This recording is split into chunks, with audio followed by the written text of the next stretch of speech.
சிற்பியின் சோதனை.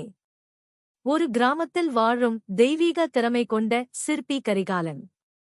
அவன் தினமும் கற்களை செதுக்கி அவற்றை சிலைகளாக உயர்த்துவான். கரிகாலன் ஒரு சிலை உருவாக ஒரு உயிரின் பொறுமை தேவையூர். வலியால் அலறும் கல். ஒரு பெரிய கல்லை செதுக்கிக் கொண்டிருந்தபோது கல் தாங்க முடியாமல் கதறியது. சிற்பியின் ஓழி ஒவ்வொரு அடியும் கல்லின் இதயத்தை பிளந்தது போல. கல், என்னால் முடியவில்லை. இந்த வலியே தாங்க முடியவில்லை. என்னை விட்டுவிடு. சிற்பியின் மெல்லிய அறிவுரை. கரிகாலன் கல்லை மெதுவாகத் தொட்டு சமாதானப்படுத்தினார். அவன் செதுக்க உருவம் மிக அழகான ஒரு தெய்வமாக இருந்தது. கரிகாலன், சிறிது நேரம் பொறுத்துவிடு.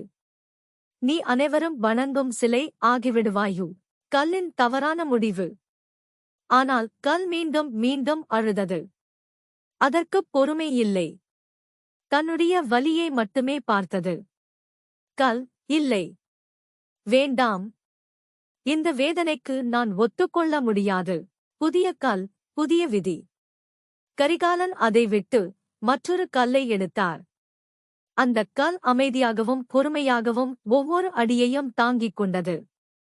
புதிய கல், நான் தாங்குகிறேன். என் விதி என்ன என்பதை பார்க்கிறேன். தெய்வீக மாற்றம். நாட்கள் கடந்தபோது அந்தக் கல் அபூர்வமான தெய்வ சிலையாக மாறியது. கோவிலின் கருவறையில் தெய்வ ஒளியில் பிரகாசித்தது. பக்தர்கள், எவ்வளவு அழகு!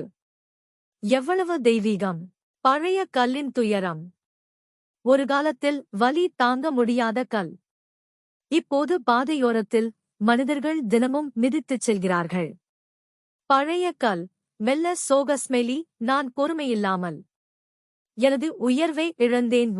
இறைவனின் உள்மொழி. கரிகாலன் கோவிலில் நின்று புதிய சிலையை பார்த்தபோது தெய்வ ஒலி அவரது உள்ளத்தில் ஒலித்தது. வலி தாங்குபவன் உயர்கிறான். விட்டு விடுபவன் கீழே விழுகிறான். இறைவன், மனோலி சோகஸ்மெலி. பொறுமைதான் மனிதனை தெய்வமாக்கும். பொறுமை என்னும் அடிக்கல்லில்தான் ஒவ்வொரு வெற்றியும் செதுக்கப்படுகிறது. வலி தாங்குபவன் உயர்வான். அமைதி பின்பற்றுபவன் தெய்வம் ஆகுவான்.